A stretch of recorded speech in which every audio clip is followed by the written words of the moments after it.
Voilà. Donc concernant ces formules, elles sont aussi dans le formulaire pour les plus importantes. Donc là, encore une fois, c'est important de comprendre comment on arrive à ça, mais surtout de savoir les appliquer. D'avoir le formulaire, de savoir, ok, si j'ai une loi exponentielle, alors ma fonction de fiabilité, c'est R de t exponentielle de moins lambda t, etc. Prenons un exemple. Alors cet exemple, avec ce qu'on vient de voir, vous devriez être capable de le faire. Donc je vous l'énonce. Faites une pause sur la vidéo ou vous mettrez une autre vidéo. Essayez de le résoudre et après je le résous avec vous. Donc ici, on vous dit la durée de vie d'un équipement, on ne vous dit pas lequel, suit une loi exponentielle. C'est-à-dire, a priori, son taux d'avarie est constant, on est dans un cas aléatoire. Ça, c'est important de bien comprendre. Cette loi exponentielle est définie comment? Voici ma fonction de fiabilité, qui est à l'exponentielle de moins 0,00025 fois le temps. Où t, cette fois-ci, c'est une durée en jours.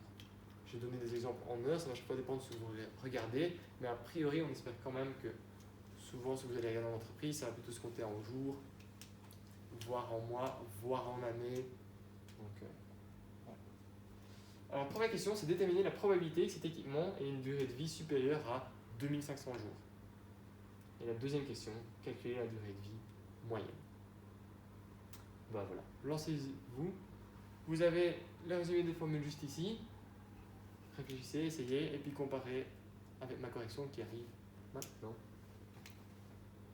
Ok, donc c'est parti.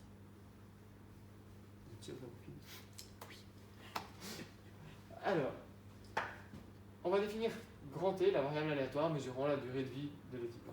Et ici, on vous demandait quelle est la probabilité. Et ça, c'est la première étape, être capable de transcrire votre énoncé en la première formule. Après, c'est juste de l'application de formule. Cette étape-ci, c'est donc la plus importante, celle qui vous fait le plus réfléchir. Donc ici, on regarde la probabilité que ma panne, elle arrive après 2500 jours. Mais ça, en fait, c'est juste la définition de la fonction de fiabilité estimée à 2500 jours. Voyez-vous, P de grand T plus grand que petit t, c'est égal à R de petit t.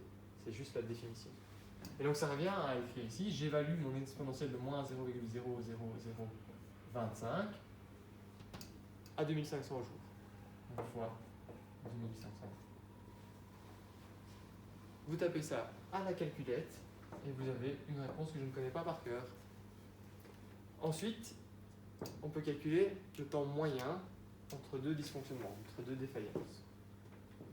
Ici, c'est l'espérance, vous pourriez démontrer tout ceci, mais on se rappelle que dans une exponentielle de moins lambda t, le temps moyen, c'est l'inverse du paramètre ici. Donc ici, mon lambda, c'est quoi? C'est quoi mon taux d'avarie? Mon taux d'avarie, il est là. Ça, c'est lambda. C'est 0,00025.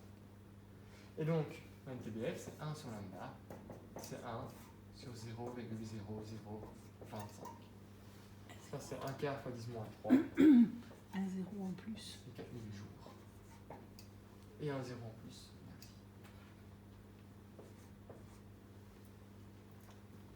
Voilà. Alors, tout ceci, vous l'avez évidemment dans les slides. Si vous voulez revoir à votre aise et les corrections, je vous montre juste après, avec les valeurs finales calculées.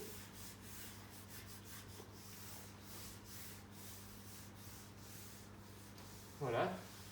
Alors, vous pouvez voir que la probabilité, si j'ai ce taux d'avarie là, qui est tout petit, 0,00025, ça veut dire que j'ai 0,025% d'avoir une avarie instantanée. Alors, ça, vous voyez que si on regarde pendant 2500 jours, on aura quand même 50% de nos éléments qui, a priori, auront déjà eu une défaillance. Peut-être deux, peut-être plus, là on regarde la première défaillance. Pour le deuxième, on voit que, par contre, en moyenne, quand est-ce qu'ils vont avoir leur défaillance? C'est après 4000 jours. Alors, bien faire la différence entre les deux. C'est pas avec la moyenne n'est pas la médiane. Ça ne veut pas dire qu'on aura 50% au-dessus, 50% en dessous. Ça veut dire qu'a priori, si j'ai une machine, en moyenne, après 4000 jours, il y aura eu une défaillance. Ça donne une idée de si elle est robuste ou pas. Mais on voit que ceci est quand même beaucoup plus intéressant. Ceci nous informe tout de suite, d'accord, si j'attends 2500 jours, a priori, j'aurais dû remplacer 50% de mes machines. Donc, pas faire l'amalgame entre les deux. D'accord? Ceci, si vous voulez, c'est un peu... Ouais, non, pas Ok, exemple 2.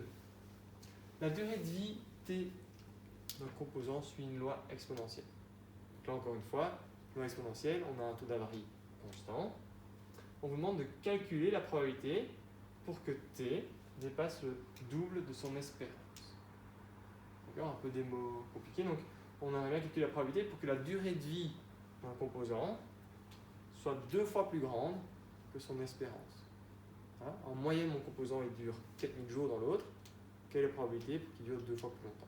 Réfléchissez là-dessus, essayez-le, et puis je le corrige. Pour vous.